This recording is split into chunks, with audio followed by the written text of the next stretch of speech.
शुक्रिया शुक्रिया। बिस्मिल्लाहिर्रहमानिर्रहीम। इय्याका नअबुदु व इय्याका नस्तईन। मेरे तहरीक इंसाफ के बाशऊर कारकुनों,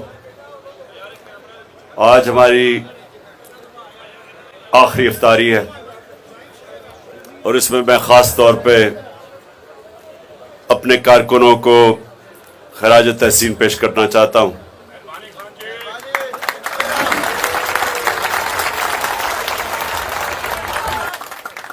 मेरी 27 साल की सियासी जद्दोजहद में मैंने किसी जमात में इस तरह के कारकुन नहीं देखे, जो मैं अल्लाह का लाख शुक्र अदा करता हूं जो उसने मेरी जमात में जिस तरह के कारकुनों को दा।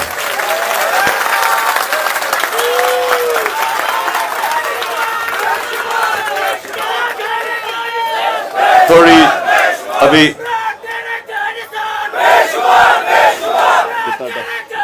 टाइम कितना? 20 मिनट है। 20 मिनट नौजवानों, 20 मिनट है। सुने मेरी बात, क्योंकि मैंने आपसे बड़ी अहम बातें करनी है, तो मैं आप सबको चाहता हूं कि खामोशी से आप मेरी ये 20 मिनट बात सुने। देखें, जो इस मेरे घर के इर्द गिर्द पिछले 3 महीने में मैंने देखा है, मैं फिर से अपने अल्लाह का शुक्र अदा करता हूं कि किसी जमात के पास ना ऐसे बाशऊर, ना ऐसे नजरियाती, ना ऐसे दिलेर कारकुन हैं। और इंशाअल्लाह अगले आने वाले दिनों में 26 तारीख तक, आज ईद मिलन से शुरू होगा, हम अपना जश्न भी बनाएंगे, खुशियां बनाएंगे। और मैं हर रोज शाम को जिन कारकुनों ने जबरदस्त किस्म की परफॉर्मेंसेस दी हैं, जिनमें दिलेरी दिखाई, जिन्होंने मुश्किल वक्त पे साबित किया कि जो एक कार्रवाई और साजिश के तहत मुझे यहां अगवा करने की कोशिश की जा रही थी पुलिस और रेंजर्स के जरिए, वो यहां कारकुनों ने एक पाकिस्तान में मिसाल सेट कर दी कि वो ऐसे दीवार बन के खड़े हुए और जिस तरह टीयर गैसिंग, वो जो वाटर कैनन थी जिसमें उन्होंने केमिकल डाला हुआ था, फिर उन्होंने वो पैलेट गन इस्तेमाल की, जिस तरह मेरे कारकुन खड़ा हुए हैं, आप ये समझ लें कि सारा पाकिस्तान आपको देख रहा था। सब पाकिस्तानी देख रहे थे कि क्या ये जो जंगल के कानून में इस मुल्क में ताकतवर जो मर्जी चाहे करे, तो अवाम ने, आप जैसे लोगों ने, सारी अवाम को पैगाम दिया है कि हम पाकिस्तान को जंगल का कानून नहीं बनने देंगे। और ये हमारे नौजवान इंसाफ और आइन की और कानून की बालादस्ती के लिए खड़े होंगे। और माशाल्लाह जो आपने किया है, सारे पाकिस्तान ने देखा है, लोगों ने देखा जिस तरह पुलिस ने आके तशद्दुद किया। और हमें पता है पुलिस के पीछे कौन था जो ये सब कुछ करवा रहा था, वो आपको भी पता है, मुझे भी पता है। और पुलिस से भी जो लोगों को उठाया, जिस तरह का तशद्दुद किया, जेलों में बुरी तरह जानवरों की तरह रखने की कोशिश की कि शायद डर जाएंगे तहरीक इंसाफ के कारकुन। किसी को गलत फहमी नहीं होनी चाहिए कि नजरिए को कोई चीज शिकस्त नहीं दे सकती। जो जो जो मीनारे पाकिस्तान का जो जलसा था, कभी मीनारे पाकिस्तान के जलसे में ऐसी रुकावटें नहीं डाली गई। लाहौर को बंद कर दिया, कि बाहर से लोग ना आए, लाहौर के अंदर रुकावटें डाल दी, मीनार पाकिस्तान को सील कर दिया, और उसके बावजूद जो अवाम का समुंदर था, एक नजरियाती समुंदर, वो सब कुछ पार करके मीनार पाकिस्तान पहुंच गया।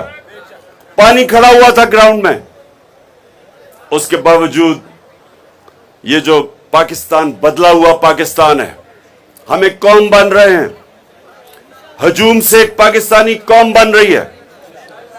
माशाअल्लाह जिस तरह वहां लोग निकले हैं, वो भी सारी कौम ने देखा आपको। तो मैं अपने कारकुनों को भी मिलूंगा, जो उन्होंने खास तौर पे, जिन्होंने मुश्किल जो खड़े रहे मेरे साथ, उनको मिलूंगा, और साथ साथ जो बस साथ साथ जिन लोगों को खदशा है कि उनको सही माने में उनको टिकट मिलना चाहिए थे और नहीं मिला, क्योंकि मैंने टिकट्स कल दिए हैं, तो उनका सबका मैं रिव्यू भी कर रहा हूंगा 26 तारीख तक। मैंने यहां सुन मैं टाइम जा रहा है, टाइम जा रहा है, सुने सुने सुने, अभी मैंने आपसे बात करनी है, टाइम आपके पास कम है, रोजा खुलने वाला है। तो पहले तो ये मैं आपको बताना था कि मैंने उन लोगों जिनको ये खदशा है कि उनसे टिकट नहीं मिला, सबको तो टिकट नहीं मिल सकता, लेकिन मैं उन सबको सुनूंगा जो समझते हैं कि उनको मिलने चाहिए था और वो दलील दे सकते हैं कि उनको टिकट मिलना चाहिए। मैं खुद सुनूंगा उनकी।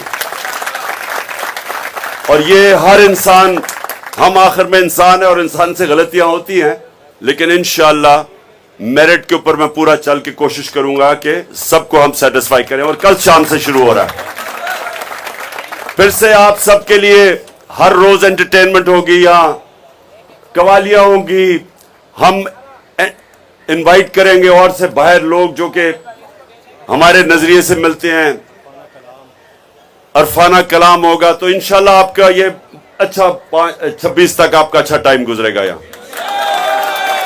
अच्छा अब बस बस बस बस अच्छा क्या हो गया? अच्छा अच्छा अब सुने,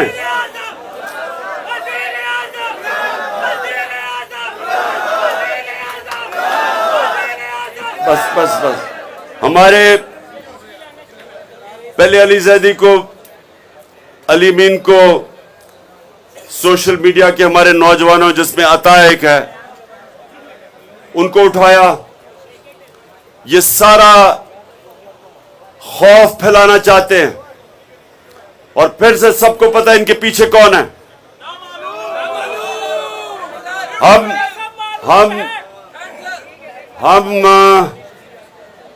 पहले तो अली मीन को मैं दाद देता हूं, दिलेर आदमी है, इतने सब्र से और इतनी दिलेरी से उसने जो भी कोशिश की, इन्होंने उसको जलील करने की, एक दिलेर आदमी की तरह वो खड़ा रहा है, चट्टान की तरह।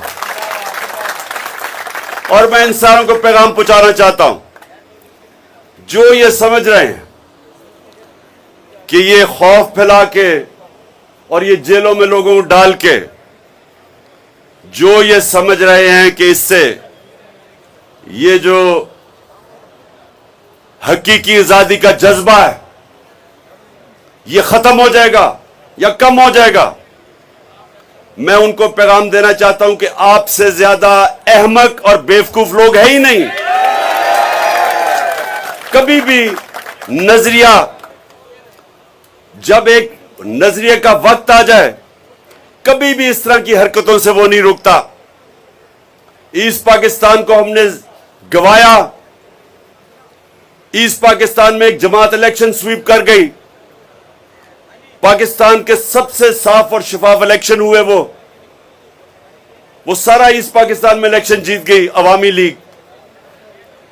और बजाय अवाम के मैंडेट को मानने के, उसी जमात के ऊपर कार्रवाई शुरू कर दी, मिलिट्री ऑपरेशन शुरू कर दिए। और जो पाकिस्तान को नुकसान उठाना पड़ा, पहले तो आधा मुल्क गया, फिर जो हमें जिल्लत उठानी पड़ी, यह भी तारीख का हिस्सा है। मुझे अभी भी याद है, मैं यूनिवर्सिटी में था जब हमारा मुल्क टूटा है। मुझे अभी भी याद है, मैं उस वक्त बरतानिया में पढ़ रहा था। हमें अभी भी याद है कि हमें किस तरह की जिल्लत उठानी पड़ी थी, सिर्फ इसलिए कि बंद कमरे में किसी अहमक ने गलत फैसला किया कि बजाय अवाम की मैंडेट मानने के एक बेवकूफ आदमी ने, कम अकल आदमी ने उनके ऊपर फौज चढ़ा दी। ना सिर्फ मुल्क टूटा, सारी कौम को, हमारे 90,000 लोग हिंदुस्तान में कैदी बन गए। सारी कौम का सर शर्म से झुक गया। सारी पाकिस्तानी दुनिया में जिधर थे डिप्रेशन में चले गए, और अब फिर उसी रास्ते पे लगे हुए हैं। वही कम अकल सोच का रास्ता कि डंडे के जरिए हम लोगों को ठीक कर देंगे, बजाय अवाम की आवाज सुने। सारी अवाम खड़ी है, सारी कौम आज हकीकी आजादी चाह रही है, आइन चाह रही है, कानून चाह रही है, रूल ऑफ लॉ चाह रही है। वो तंग आ गए कि ताकतवर जो मर्जी करे कानून के ऊपर, और आम आदमी को इंसाफ ही ना मिल सके। और सबको पता है कि ऐसा माशरा तबाह हो जाता है, जिसके ऊपर हजरत अली रजी अल्लाह ताला ने कहा कि कुफर का निजाम चल जाएगा। लेकिन वो निजाम जिधर इंसाफ नहीं है, वो कभी भी नहीं चल सकता। मेरे नबी सल्लल्लाहु अलैहि वसल्लम ने 1500 साल पहले कह दिया था, और आज पाकिस्तान में वो वही हालात हैं जो उन्होंने 1500 साल पहले कहा था कि अगर ताकतवर जुर्म करेगा और वो माशरा उसको नहीं पकड़ेगा, ताकतवर मुजरिम को जो माशरा नहीं पकड़ता, सजा नहीं देता, और सिर्फ छोटे और कमजोर चोरों को जेलों में डालता है, वो माशरा तबाह हो जाता है। और ये मसला है आज। सबसे बड़े बड़े जो मुजरिम हैं वो आज ऊपर बैठे हुए हैं, और उनके साथ खड़ी हो गई हमारे मुल्क की एस्टेब्लिशमेंट, और वो समझते हैं कि हम इनके साथ सर झुका दें और इनको कबूल कर लें।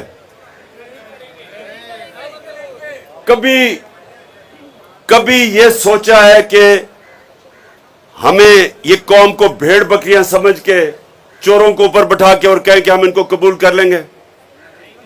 और जो कौम ये कबूल करती है वो तबाह हो जाती है, उसका कोई मुस्तकबिल नहीं है। इसलिए ये हमारी जो तहरीक है, हकीकी आजादी की तहरीक, इसलिए इसके ऊपर सख्तियां की जा रही हैं, क्योंकि जो ताकतवर ऊपर हैं ये कोशिश कर रहे हैं, ये पावर नहीं छोड़ना चाहते। पावर के अंदर अरबों रुपया है इन सब के लिए, पैसा बना रहे हैं, मुल्क का निजाम तबाह करके खुद सब पैसा बना रहे हैं, अपने जात के लिए मुल्क को तबाही की तरफ धकेल रहे हैं। इलेक्शन क्यों नहीं करवाना चाहते? क्योंकि उनको पता है कि अवाम किधर खड़ी है, इलेक्शन होगा तो इनका सफाया हो जाएगा। तो जो आइन कह रहा है उसके खिलाफ जा रहे हैं,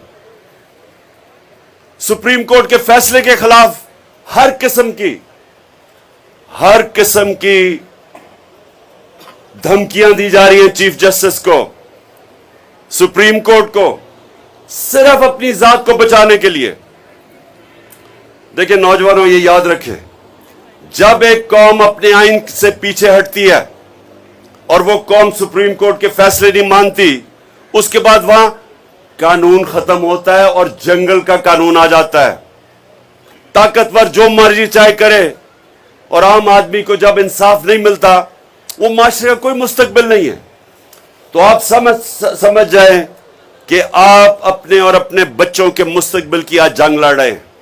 आप पॉलिटिक्स नहीं कर रहे, ये पॉलिटिक्स नहीं है, ये जहाद है, ये हकीकी आजादी की जहाद लड़ रहे हैं।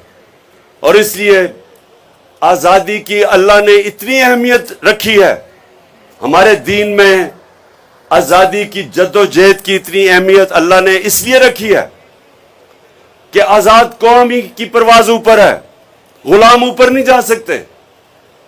तो इसलिए अल्लाह हमें इस हकीकी आजादी की जद्दोजहद आजादी की जदोजहद में जब इंसान मरता है उसको शहीद कहते हैं, बचता है वो गाजी है। उनका रुतबा बहुत ऊपर है हमारे दीन में, क्योंकि अल्लाह को पता है, क्योंकि सारा कुछ कुरान में हमारी बेहतरी के लिए है। अल्लाह कुरान में हर चीज हमारी बेहतरी के लिए करता है, लिखता है। और जब एक इंसान अपनी आजादी के लिए जदोजहद करता है, वो अपनी बेहतरी करता है। जो लोग गुलामी कबूल करते हैं वो असल में ला इलाहा इल्लल्लाह की नफी करते हैं। समझ गए? ला इलाहा इल्लल्लाह कोई नहीं है खुदा सिवाय अल्लाह के। और जब आप गुलामी करते हैं इसका मतलब आप और खुदाओं को कबूल कर लेते हैं। जिस तरह एक शेर है कि एक सजदा जिसको तू गिरां समझता है देता है हजारों सजदों से निजाहत। एक सजदा अल्लाह के सामने करते हैं दिल से, आपको अल्लाह आजाद कर देता है और सजदों से आपको एक गैरतमंद जिंदगी गुजारने का मौका देता है। ला इलाहा इल्लल्लाह। आपको अल्लाह के सामने जब आप दावा करते हैं कि नहीं है कोई खुदा सिवाय तेरे अल्लाह, फिर ये मैं इसको शिर्क समझता हूं कि किसी और के सामने झुके। खौफ के सामने झुकना कि जी मुझे मार देंगे, मुझे जलील कर देंगे, या फिर मेरी नौकरी चली जाएगी। रिस्क अल्लाह के हाथ में है, मेहनत इंसान के हाथ में। हराम से भी कमा सकते हैं, हलाल से भी कमा सकते हैं, लेकिन देनी अल्लाह ने है। एक रिस्क में इज्जत है, एक में जिल्लत है। एक में इज्जत है, कम भी रिस्क हो, और एक में जिल्लत है कि आप सबसे महंगे लंदन के इलाके में रह रहे हैं और हर रोज चोर चोर की आवाजें सुन रहे हैं। क्या टाइम है? टाइम कितना?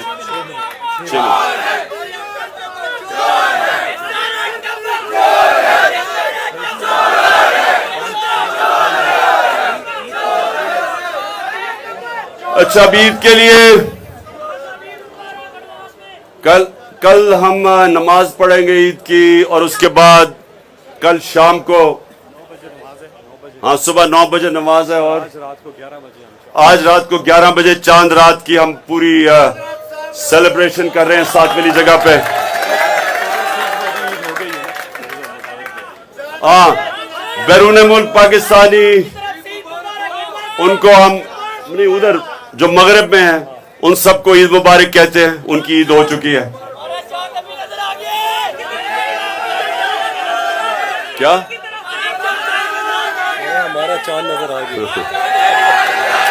आपकी ईद इंशाल्लाह कल होगी। अच्छा जी, अच्छा अब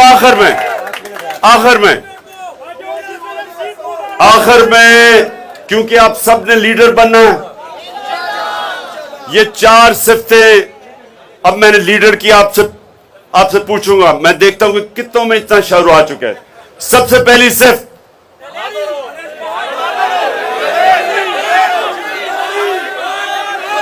सबसे पहले एक बुज़दिल आदमी लीडर नहीं बन सकता, दलेरी चाहिए। और इसीलिए कुरान की आयत है कि जो लोग ईमान ले आए मैं उनके खौफ दूर कर देता हूं। अल्लाह कहता है ईमान आपके खौफ दूर कर देता है, क्योंकि जिंदगी मौत अल्लाह के हाथ में, इज्जत जिल्लत उसके हाथ में और रिस्क उसके हाथ में। सो दिलेरी नंबर 1। नंबर 2,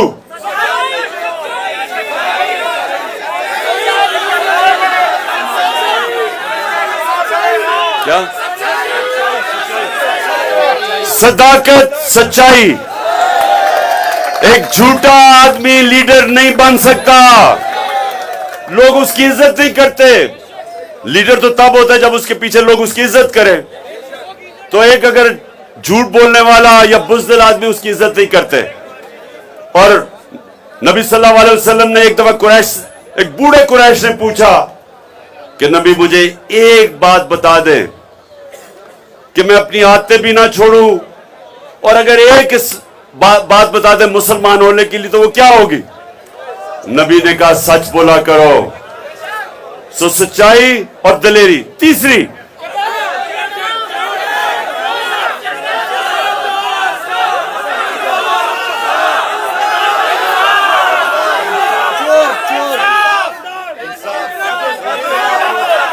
तीसरी चीज, अमानतदार, इंसाफ करने वाला।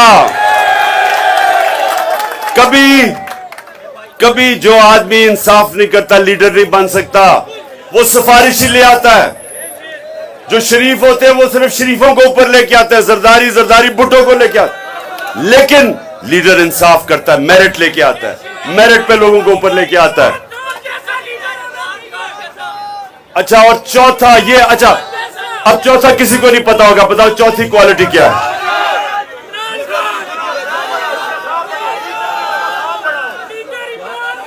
जिसका ख्वाब बड़ा होगा। सुने जरा, ये बड़ा जरूरी है। अब ये चौथी चीज लीडर बनने के लिए बड़ी जरूरी चौथी चीज क्या है? लीडर का जो ख्वाब होता है, सुने नहीं हो, वो अपने से बड़ा होता है। लीडर अभी नहीं, अजान होने लगी है। लीडर खुद गर्ज नहीं होता, लीडर बड़ी सोच रखता है।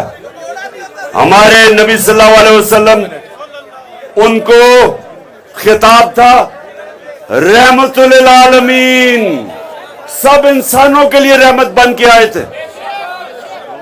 सो ये समझ जाएं कि उनका मुकाम था, क्योंकि सोच बड़ी थी, इंसानियत के लिए आए थे। इसलिए जो लीडर जिसका नाम होता है वो हमेशा अपने से हट के सोचता है। कायदे आजम कैंसर से मर रहे थे, लेकिन किसी को पता नहीं चलने दिया, क्योंकि पाकिस्तान चाहते थे हमारे लिए। नेल्सन मंडेला 27 साल जेल में गुजार के सबको माफ कर दिया, क्योंकि वो अपने मुल्क का सोच रहा था। और सबसे अजीम लीडर नबी सल्लल्लाहु अलैहि वसल्लम, जब वो मक्का को फतह किया तो सारों को माफ कर दिया जिन्होंने जुल्म किए थे, क्योंकि वो इंसानियत के लिए आए थे, जात के लिए नहीं आए थे। दुनिया हमेशा उसको याद रखती है जो इंसानियत की खिदमत करता है। इसलिए बड़े बड़े अल्लाह के सूफी, दाता साहब, मियां मीर साहब,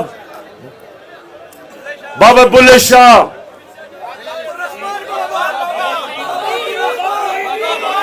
पाकपटन के हमारे बाबा फरीद, निजामुद्दीन औलिया, मोइनुद्दीन चिश्ती, आज भी लाखों लोग उनके मज़ारों पे जाते हैं, क्योंकि वो इंसानियत के लिए आए थे, आशिक रसूल थे सब, नबी सल्लल्लाहु अलैहि वसल्लम की सुन्नत पे चल रहे थे।